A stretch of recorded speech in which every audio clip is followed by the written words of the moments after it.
Alright, here's the Dannabyss brewery. Never done a brewery or brewing or beer video, but figured I like my brewery, I'm gonna show it to you. So anyways, here we go. I got my repurposed disc golf basket. Excellent piece of homebrewing equipment. Use it as kind of a drying rack, as well as it supports my hot liquor tank at a perfect height for a gravity system. And then I've got my mash tun here, pretty simple mash tun, my awesome badass Pine Cliff Productions homemade elk handled mash paddle. Sorry, I gotta show that off a little bit. You know, simple manifold that I made. We've got that going right down into our little boil kettle. Got the double burners in case I need to heat some mash out, strike out water, whatever I need. And right above the burners, of course, is my removable window that is easily fixed with a box fan. For ventilation, I put some plywood up there to help keep these rafters from catching any humidity or nasty stuff. It's got a little light hook up there so I can see a little better, you know.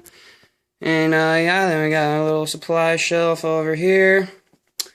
Right this way is a little fermentation station. Nothing in carboys at the moment, but I just cover those up with a tarp, keep the light out of them. Basement's been holding a pretty awesome temperature lately in the low to mid 60s.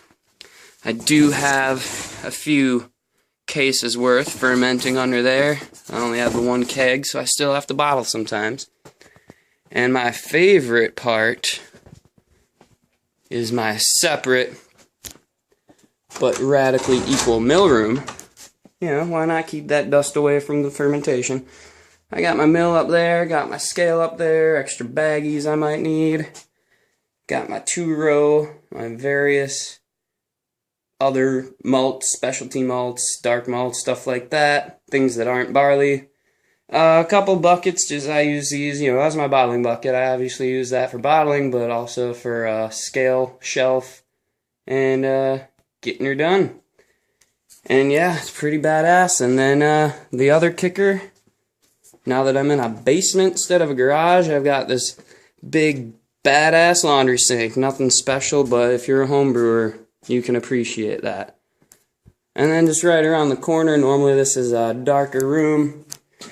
For the sake of darkness, that's where I put my starter. I'll be using that tomorrow. It's a simple 1056 American ale that I harvested from an APA. Actually going to put it into a Hefeweizen recipe, make kind of a American Hefeweizen. So, we'll see how it turns out. Oh yeah, last but not least, of course, I just made this badass little dude. 20-foot, 3/8 inch, you know, simple YouTube video style homemade wort chiller. But I'm actually going to put that in ice water. So the water on its way to the actual wort chiller will be even colder. Brother-in-law does that. He says it takes 20 minutes at the most to cool down. I think he does 7.5 gallon batches. I'm only doing 5, so I'm looking at that 15-20 minute cool down mark. Should work pretty good. So yeah, I'm excited about that. And that's the Dannabyss Home Brewery. Thanks.